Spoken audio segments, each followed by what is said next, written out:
this is it. It's finished, finally. It's my Uncharted 3 journal replica.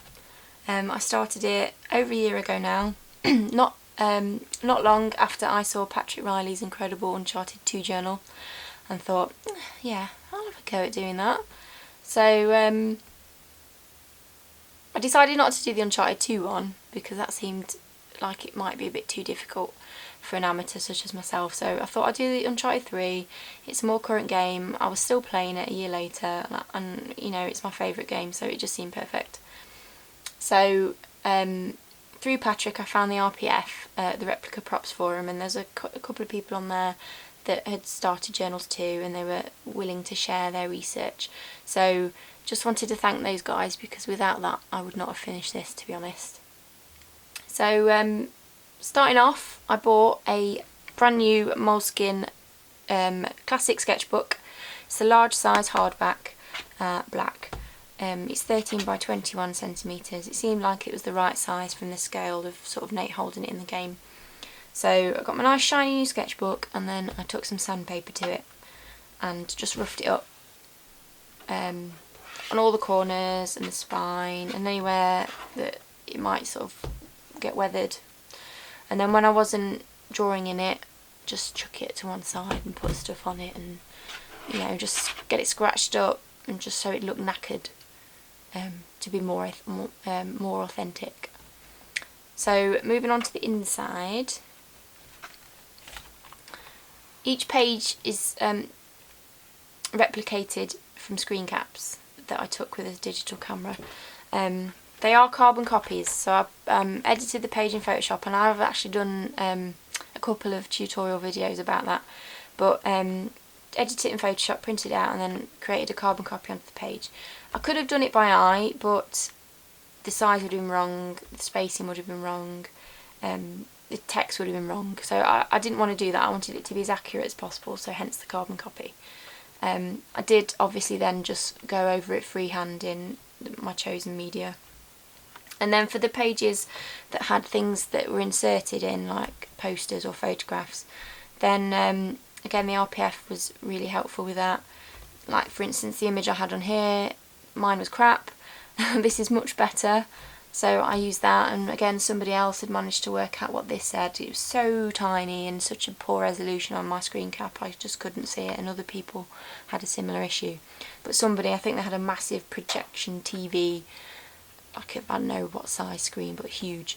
They managed to see what it said and shared it. I shan't embarrass myself by reading it because it's in Spanish and it'll just be horrendous. So moving swiftly on, the first few pages within the journal, they all are in pencil. That's how I interpreted it anyway. You know, looking through the journal, it seemed to me it was very much a mixed media project. So I decided to, you know, go with that really. And if it's not, it's not, but it made it more interesting. So all these are pencil, as I said. The character page. Is it moving into ink now and some atrocious watercolour?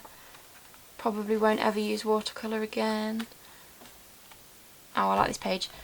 Good old tea staining, takes me back to being at school. Then just some sepia ink and some pencil crayon. I think use lemon juice as well and heat. That ages paper.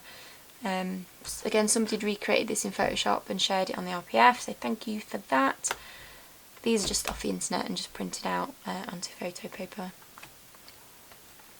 And then I love this. This is my favourite illustration in the whole journal, because I've never done any sort of line or ink work before. It took me ages, and in comparison to quite crap ones like this, I'm chuffed with it and I love it. It's my favourite. So yeah, but I think for every poor illustration I've done, there's, you know, an equal number of good ones. It's one balance. I'm happy with it.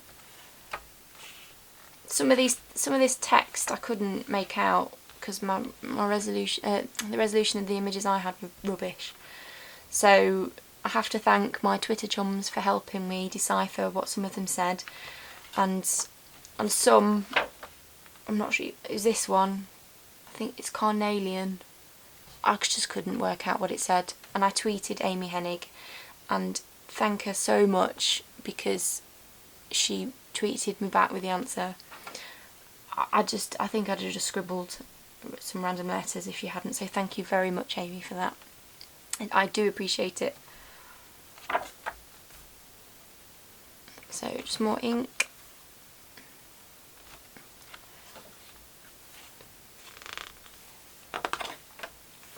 Popcorn machine, still don't know what it is.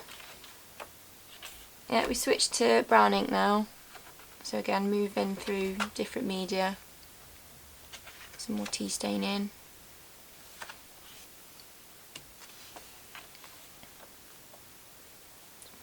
More pencil.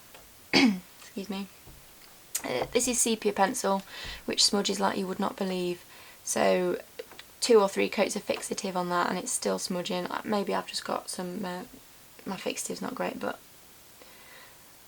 I shall put another coat on for good measure. Some more sepia. Like, these are just off the internet, you can find them anywhere. I do need to pop a staple in there to finish it off, but I don't actually have a stapler. I meant to pinch one from work, but I forgot. I'm not at work now for a little bit, so I'll have to do it when I go back. And they won't mind. I said pinch, and I'll just borrow it. All these pages that have a grid I did by hand with a pencil and a ruler, because I'm not confident enough to unbind the journal excuse me, and rebind the pages with grid pages, because you can get Moleskine sketchbooks with a grid. I know somebody on the RPF did that, but I'm no way confident enough or skilled enough to do that, so I just went with the sheer tedium of drawing 1,000 squares on multiple pages. But it was worth it, because it's, you know, it adds to the authenticity, doesn't it? So, and this, I could not find this for love nor money, but somebody found it on the RPF, so thank you for that. See what I mean? About I just wouldn't have been able to do it without that, so without that resource. And that's it, last page. I'm not happy with this because it's just wrong. But I was experimenting. I used brown pencil, but it's too soft. So it will annoy me forever, but there's not a lot I can do about it now. And to be honest, overall I'm just happy it's finished. So it's done, that's it. 56 pages, lovingly recreated over a year. Admittedly, I did put it down for long periods of time, and it's only really the last couple of weeks that I've pushed to get it finished in time for the 2-year anniversary. So that's it, it's done. I'll take some still images and I'll post those on my blog a little bit later. And like I said, I've got the couple of the tutorial videos, they just need editing, and I'll pop them up for anybody that's interested. So that's it, done. Thanks for watching, and thank you Naughty Dog for creating an amazing game that I love and will love forever. Because without that I wouldn't have made this, so that's it. I'll stop gushing now. Thank you for watching.